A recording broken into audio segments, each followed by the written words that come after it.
আসসালামু আলাইকুম viewers, news zero বিডির পক্ষ থেকে আপনাদের জানাই স্বাগতম। আজকে দৈনিক ইত্তেফাকে গুরুত্বপূর্ণ একটি নিউজ প্রকাশিত হয়েছে, সেটি হচ্ছে খালেদা জিয়ার প্রশংসা করেছে জয়। তো এই জিনিসটা আসলেই খুবই গুরুত্বপূর্ণ একটা নিউজ, কারণ খালেদা জিয়াকে কেন প্রশংসা করবে সেটি অবশ্যই আমাদের জেনে আসা উচিত। দেখি এই জায়গায় হেডলাইনে তারা কী লিখেছে এবং ভিতরে কী লিখেছে। তো এই টাইপের গুরুত্বপূর্ণ নিউজগুলো ভিডিও আকারে পেতে অবশ্যই আমাদের ইউটিউব চ্যানেলকে সাবস্ক্রাইব করবেন।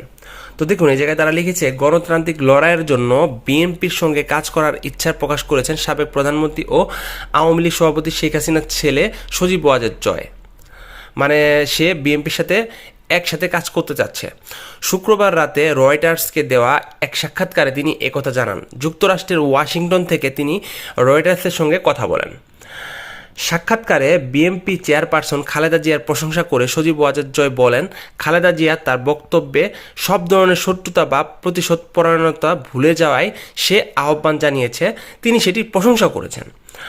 জয় বলেন, খালেদা জিয়া তার বক্তব্যে বলেছেন, যা হওয়ার হয়ে গেছে সেগুলো মনে রাখার প্রয়োজন নেই। তার এমন বক্তব্যে আমি খুশি।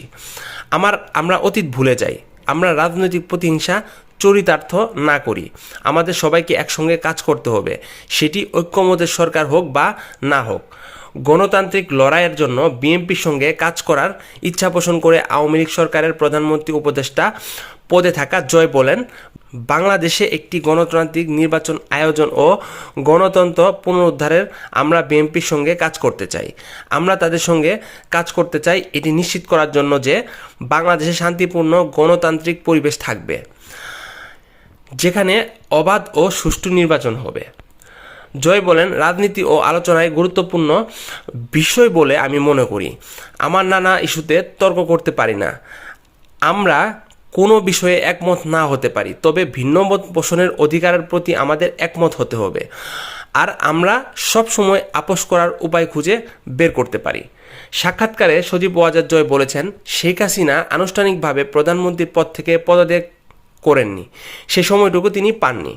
তিনি বলেন, আমার মা দেশবাসীর উদ্দেশ্যে একটি বিবৃতি দিয়ে তারপর পদত্যাগ করতে চেয়েছিলেন, কিন্তু এই সময়ে আন্দোলনকারীরা গণভবনের উদ্দেশ্যে রওনা দেয়। তিনি ব্যাগ গোছানোর সময়টুকুও পাননি।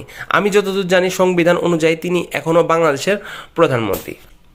তো এই হচ্ছে ইত্তেফাকের একটি গুরুত্বপূর্ণ নিউজ।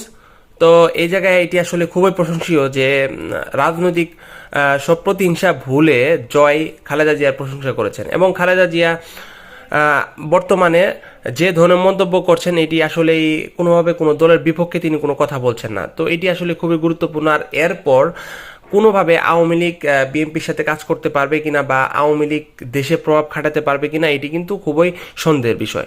তো যাই হোক, এমন আরও গুরুত্বপূর্ণ নিউজগুলো ভিডিও আকারে পেতে আমাদের এই ইউটিউব চ্যানেলটিকে অবশ্যই আপনারা সাবস্ক্রাইব করবেন। সবাইকে অসংখ্য ধন্যবাদ পুরো ভিডিওটি দেখার জন্য।